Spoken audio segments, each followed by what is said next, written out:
This is the kettlebell swing, okay? So this is gonna be another plyometric or power-based exercise, strength times speed. This is an absolute staple in not just power training, okay, but also in the ability to utilize that hip hinge maneuver that we're doing for our deadlift, our RDLs, okay? Utilize that maneuver explosively and let's say at the height of functionally.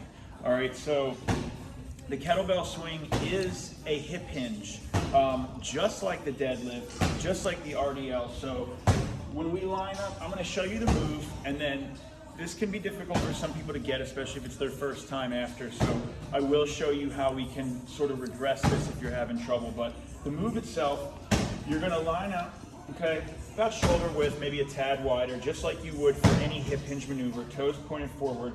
You're gonna imagine that that kettlebell is gonna cut the tongue of your shoes in half, okay? That's how you know you're center with the weight. For any hip hinge, this is gonna be the way we do it. Deadlift, same thing.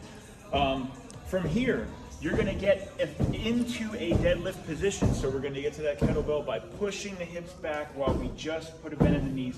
The bend doesn't increase, okay? We're not squatting that weight. We're keeping our weight in our heels, pushing our hips back and keeping our shins vertical here. So from there, what you're gonna do is you're gonna hike that weight like a football, okay? So literally, once I get in position, I'm gonna hike that weight back and then snap my hips through. Now, very important here is I'm letting my eyes follow this kettlebell.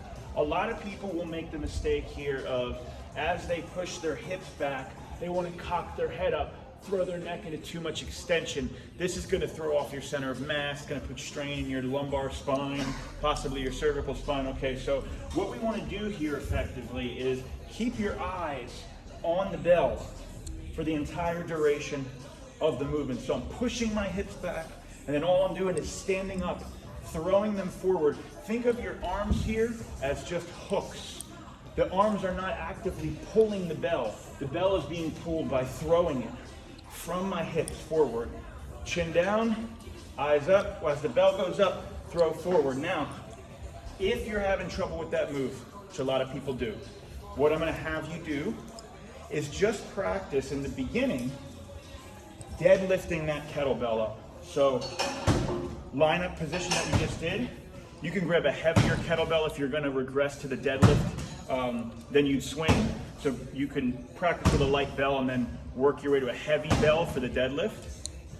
You're just gonna come down, and at first I'm just gonna have you practice keeping that posture as you just pick up the bell, because this is the same exact thing that I'm doing here. Okay, I'm just going to the ground by pushing my hips back. All right, so that's the kettlebell swing. The regression for that is the kettlebell deadlift. If you need the regression in the first few weeks of the first phase, it will get you comfortable with hinging at those hips. From there, we're gonna work the kettlebell swing, all three phases. So from there, you'll be able to work up to swinging a bell. Don't worry about weight in the beginning. Again, this is meant to be done explosively. Snapping those hips, throwing that bell forward. All right, that's the kettlebell swing.